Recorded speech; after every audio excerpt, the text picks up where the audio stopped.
Bukod sa mga barko ng China na namataan sa West Philippine Sea sa gitna ng balikatan exercises ng Pilipinas, Amerika at France, meron na ring Chinese vessel na na-monitor sa silangan ng Pilipinas. Inalam ng ating mga otoridad kung ano ang pakay ng barkong yan.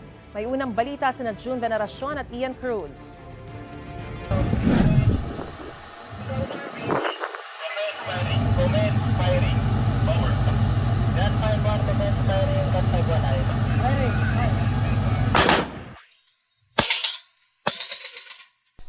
Sa gunnery exercise na ito sa BRP Davao del Sur, isang lobo na tinatawag na killer tomato ang puntirya ng mga heavy machine gun ng magkakaalyado. Sa laying 1,000 yards, umalingaw rin sa malawak na West Philippine Sea ang sunod-sunod na putok ng heavy machine guns ng dambuhalang USS Somerset. Sa ikatlong araw na ito ng paglalayag sa West Philippine Sea ay sumama na sa pagsasanay ang landing platform Dock 25 ng Amerika. Nakapagpaputok din ng machine gun ang sumusunod sa amin na BRP Ramon Alcaraz. It is an opportunity for us to test yung ating mga skills ng ating mga personnel at the same time yung ating mga kagamitan and weapons dito sa ating barko. Talagang nakuha natin na matarget yung ating killer tomato. Habang nagaganap itong gunnery exercise sa pagitan ng mga magkakaalyadong Navy, tila nakamasid naman ang ilang warship ng China malapit sa operational box.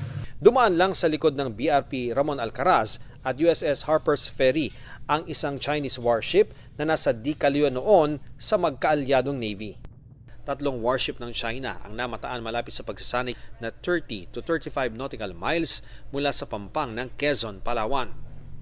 Unang nakita ang People's Liberation Army Navy destroyer na Shenzhen na may bow number 167. Bumalik rin ang surveillance ship na may bow number 793 pati na ang isang frigate nila.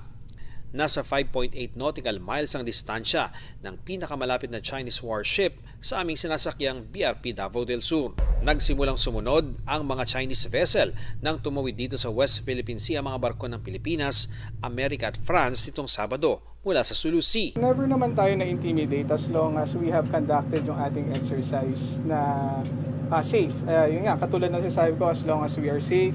Kumpleto ang mga barko ng Pilipinas, Amerika at Pransya sa kanilang formation habang nagpalipad ng chopper ang USS Somerset para idokumento ang makasaysayang paglalayag.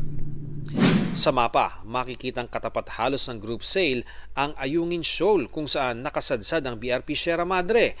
Kalapit naman ang Ayungin Shoal ang panganiban o Mischief Reef na kontrolado ng China kahit pasok sa ating 200 nautical miles na exclusive economic zone. Kasabay naman ng balikatan exercises itong Huwebes. Namataan 60.9 nautical miles silangan ng Rapu-Rapu Albay, ang Chinese flag na research vessel na Shenkuo. Ayon sa PCG, naglayag ito mula sa Shenzhen Port sa China noong April 13. Dumaan daw itong Itbayat at Basco sa Batanes noong April 22. Saka naglayag patimog hanggang 11 nautical miles mula sa Mapanas, Northern Samar noong April 25. Naglayag ito pa norte hanggang sa marating ang dagat na malapit sa Catanduanes. Na-monitor ito 78 nautical miles northeast ng Mapanas. Nasa northeast na ito ng gamay Northern Samar.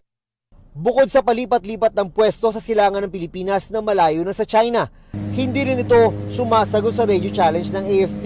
Ang susunod po nating hakbang ay magpadala ng barko para i-intercept at alamin kung anong ginagawa ng barkong yan within our exclusive economic zone. Sa gitna ng ganyang pagpasok ng foreign vessels, napapanahon ang turnover ng mga makabagong kagamitan tulad ng unang Mobile Surveillance Radar System ng Philippine Air Force. Ang TPS P-14ME ay bahagi ng 5.5 billion pesos na defense contract ng Pilipinas sa Japan. It adds our scope of domain awareness, particularly in the aerial domain. No?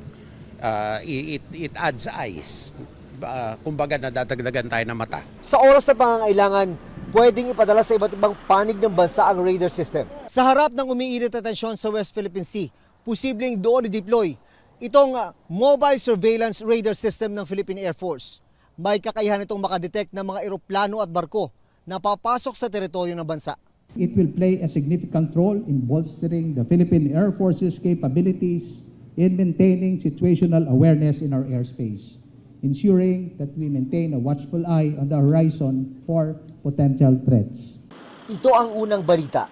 June Veneracion, Ian Cruz para sa GMA Integrated News.